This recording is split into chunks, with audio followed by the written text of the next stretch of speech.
अहम खबर शामिल करेंगे। मई 2025 में पाक भारत जंग पर अक़वाम मुत्तहिदा के माहिरीन की रिपोर्ट जारी कर दी गई। भारत के एकतरफा इक़दाम पर अक़वाम मुत्तहिदा माहिरीन के सख्त एतराज़ात सामने आए हैं। आपको अपडेट करेंगे। रिपोर्ट में यह भी कहा गया कि पाकिस्तान ने पहलगाम हमले में मुलविस होने की तरदीद की, गैर जानिबदार शफाफ तहकीकात का मुतालबा किया। अब तो रिपोर्ट भी मंजर आम पर आ गई है। क्या कहेंगे? मियां शाहिद हमारे साथ मौजूद है, ब्यूरो चीफ इस्लामाबाद। जी मियां शाहिद। पाक भारत जंग पर रिपोर्ट जारी कर दी है और भारत के एकतरफा इक़दाम पर अक़वाम मुत्तहिदा के माहिरीन ने सख्त एतराज़ात आयद किए हैं। उन्होंने कहा है कि पहलगाम हमले की मजम्मत करते हैं। खसूसी माहिरीन ने कहा है कि जिम्मेदारों को कानून के मुताबिक सजा देने पर जोर दिया गया है और पाकिस्तान ने हमले में मुलव्वस होने की तरदीद की और गैर जिम्मेदाराना और शफाफ तहकीकात का जो है वो मुतालबा किया था और गैर जानिबदार और शफाफ तहकीकात का जो है वो मुतालबा किया गया था। और इसमें कहा गया था कि 7 मई 2025 को भारत ने ऑपरेशन संदूर के तहत पाकिस्तान की हदूद में ब्रिगेडियर मसूद खान साहब ने ज्वाइन किया। मियां साहब आप साथ ही रहिएगा। मसूद साहब बहुत मुश्किल है आपके वक्त के लिए। मसूद साहब हम देख रहे हैं कि ये जो दहशतगर्दी के नाम पर एक तरफा फौजी ताकत इस्तेमाल करने का कोई हक नहीं है, ये रिपोर्ट ने भी वाज़ेह कर दिया है। इससे अब जो भारतीय इमेज है वो मज़ीद एक्सपोज हो गया है। प्लस ये कि अगर हम इंटरनेशनल लेवल पर बात करें तो भारत का जो प्रोपेगेंडा है वो मज़ीद आया होता जा रहा है और ये पाकिस्तान की फतह है डिप्लोमेटिक डोमेन में। बहुत बड़ी डेवलपमेंट है और ये देखे जाए तो जो ये रिपोर्ट आई है और इसमें उन्होंने स्पेशली गवर्नमेंट ऑफ इंडिया को लिखा है और उन्होंने उनको कंडेम किया, चलो कि ये जो पहलगाम अटैक हो, लेकिन साथ ये कहा है कि इंडिया यूज ऑफ फोर्स कर ही नहीं सकता था, that is violation of article है जो उन्होंने कहा 2(4) था।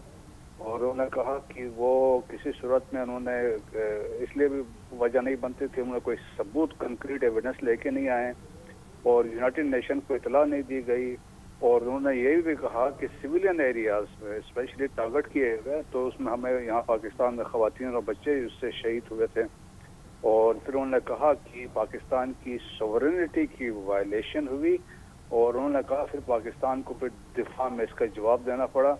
और तो उसमें उन्होंने कंडेम करके पाकिस्तान का जो स्टांस था उसको सपोर्ट किया। सेकंड, उन्होंने जो इंडस वाटर ट्रीटी को जो हेल्ड इन एबेंस उन्होंने रखा है, उन्होंने इसको भी कहा कि ये भी ठीक नहीं हो, उन्होंने कहा इसके सीरियस इम्पैक्ट होंगे।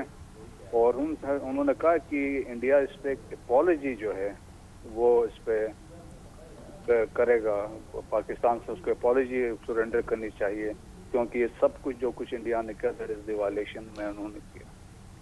मसूद साहब बिल्कुल दुरुस्त फरमाया। इंडिया जो है वो बदस्तूर वायलेशंस करता है, बाज नहीं आता। रिपोर्ट सामने है। अब कौन से ऐसे स्टेप्स जो हैं वो मेक श्योर करने चाहिए कि भारत जो है वो जारियत से बाज आए, क्योंकि ना सिर्फ पाकिस्तान बल्कि भारत तो हर जगह दहशतगर्दी फैला रहा है। इसका जो नेक्सस है वो आया है। देखें अभी तो ये एस्टेब्लिश हुआ, देखें तमाम चीज़ें हैं जो इंटरनेशनल कम्युनिटी है या ऑर्गेनाइजेशन हैं वो पाकिस्तान का जो स्टांस था उसको वो मानते हैं, उसको इंडोर्स करते हैं। और इसके बाद से देखें कि जो एक ह्यूमिलिएशन और हजीमत जिसकी हम बात करते थे वो लगातार हो रही है। और अब जो ये रिपोर्ट है इसके बाद उन्होंने न देखें तमाम अकाउंट्स पे पाकिस्तान का जो व्यू पॉइंट था, जो स्टांस था उसको इंडोर्स किया है और इंडिया को कंडेम किया। तो इंटरनेशनल कम्युनिटी की अब रिस्पांसिबिलिटी बनती है और specially United nation security council की बनती है और बाकी जो वेस्टर्न कंट्रीज है, OIC है, उस पर वो अपना एक कम्युनिके अपना एक इशू कर सकते हैं और इसमें कंसर्न का इजहार कर सकते हैं कि इंटरनेशनल कम्युनिटी के जो रूल्स रेगुलेशन है यूनाइटेड नेशन की उसकी वायलेशन हुई है। और जिस तरीके से इंडिया ने इसको एक वायलेट करके पाकिस्तान के अंदर अटैक्स किए हैं और जिस तरीके से धमकी दे रहा है कि Indus water treaty that is held in abeyance, तो उन्होंने इस पर भी ये कहा है इससे करोड़ों लोगों का मुस्तकबिल जो है वो उससे नुकसान पहुंच सकता था। तो मेरा ख्याल में अभी एक जो समझ लें कि एक रियलाइजेशन है अक्रॉस द ग्लोब कि India has become a rock state है, इररिस्पांसिबल स्टेट है, स्टेट जो टेररिज्म को स्टेट पॉलिसी के तौर पे यूज कर रही है। और फिर आप देखें कि जिस तरीके से ये ट्रांसनेशनल डिप्रेशन में भी इन्वॉल्व हैं और तो मेरे ख्याल में इंडिया एक्सपोज हो गया है, मजीद एक्सपोज हो गया है। और पाकिस्तान के पास जब फ्यूचर में अगर कोई डोजियर सबमिट होता है तो हम ये भी कोट कर सकते हैं कि United nation human rights council ने जो स्पेशल प्रोसीजर्स कम्युनिकेशन यूज किया और जो उनको मैंडेट मिला था उसमें उन्होंने ये इंडिया को दे होल्ड रिस्पॉन्सिबल जो वाकया हुआ 22 अप्रैल के हुआ। मसूद साहब, ये रिपोर्ट और इसके अलावा जो मुतादिद रिपोर्ट्स आती जा रही हैं इस पहलगाम वाक़े से मतलब, उससे ये भी चीज़ वाज़ेह होती है कि इंडिया की जो जिंगोइज़म जो पॉलिसी है जिसको प्रमोट कर रहा है, और इसके अलावा वन साइडेड वॉर पॉलिसी जो वो लेके चलता है, उसमें ना तो डिफेंस स्ट्रेटजी हमें नज़र आती है, ना ही हमें कोई पॉलिटिकल डोमेन की डोमिनेंस दिखाई देती है, ना कोई पॉलिटिकल स्ट्रेटजी दिखाई देती है।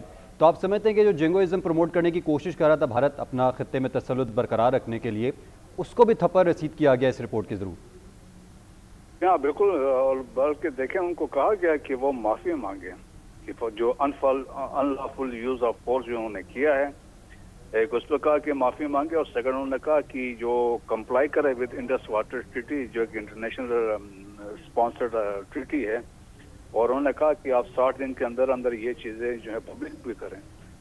तो मेरा ख्याल में उनके लिए मुश्किलात है। मोदी साहब के लिए आप देखें जब 2025 का साल जो है, मेरा ख्याल में इससे उनको तो शर्म के मारे डूब जाना चाहिए जिस हालात से उनको वो एक्सपोज होते जा रहे हैं, जिस तरह उन्होंने इंडिया को एक्सपोज किया है।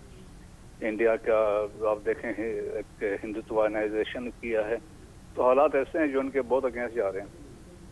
और मसूद साहब ये भी समझते हैं कि इसमें हम एक तरफ तो अस्करी जो साइड है उसकी बात करते हैं कि अस्करी सतह पर अस्करी मैदान में पाकिस्तान ने बहुत ही प्रोफेशनलिज्म का मुजाहरा किया, हमने बहुत ज़बरदस्त अंदाज में रिस्पॉन्ड भी किया। इसके अलावा जो हमारी रिटेलिएशन थी या जो हमारा रिस्पॉन्स था वो बहुत ही लिमिटेड था, सिर्फ ये जो अस्करी साइट्स हैं उसकी हद तक महदूद था, हमने सिविलियंस को बिल्कुल निशाना बनाया। और इसमें जो वॉर स्ट्रेटजी पाकिस्तान ने अपनाई, आप समझते हैं कि इससे भी जो अस्करी लेवल पर इंटरनेशनली पाकिस्तान का इमेज है वो मज़ीद मुस्बत बिल्डअप हुआ है?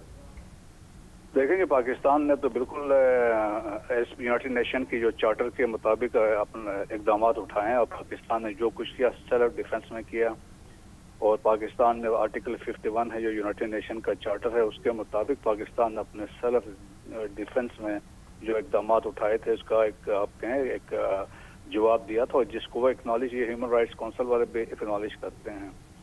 तो मेरे ख्याल में पाकिस्तान इस ऑन द राइट साइड, और इंटरनेशनल कम्युनिटी भी मानती है, और फिर सारी दुनिया वाले जिस तरीके से आपने देखा रिसेंट पास में वो एक्नॉलेज करते हैं पाकिस्तान। दैट्स वाई पाकिस्तान की इंपॉर्टेंस बढ़ गई है, जियो स्ट्रेटेजिक प्रोफाइल ऊंचा हुआ है, पाकिस्तान को साउथ एशिया में एज ए पीयर कंपटीटर मानते हैं। भारत जो है पैदल पे फॉल्स फ्लैग ऑपरेशन करता है, और मसूद साहब से राब्ता बहाल करने की कोशिश करेंगे। मियां शाहिद, आपकी तरफ आऊँगी। और हम देखते हैं कि भारत पैदल पे फॉल्स फ्लैग ऑपरेशंस करता है, फिर हम ये भी देखते हैं कि जो भारत है वो अफगानियों को इस्तेमाल करता है पाकिस्तान के खिलाफ। फिर इसराइल के साथ भारत का ये जो नेक्सस है जिसमें अब अफगानिस्तान को भी शामिल कर लिया है, तो इस प्लान को कैसे रोकना होगा? मुल्क है और मोदी सरकार जो है वो साजिशी सरकार है और साजिश करती है। वो जो है वो जारहियत, हर तरह की जो है वो जारहियत पर यकीन रखते हैं। जिस तरह उन्होंने पहलगाम का वाकया करके फिर ऑपरेशन सिंदूर करने की कोशिश की और वो सिंदूर बन गया और उनको उस पर शिकस्त हुई, और साथ आपने देखा कि सिंता स्वाहिदा उन्होंने यकतरफा तौर पर मुअत्तल कर दिया, जिसके बाद उन्होंने दरिया चिनाब के पानी में रुकावट भी डाली है। और चंद दिन पहले भी उन्होंने दरिया चिनाब में अचानक पानी छोड़ दिया और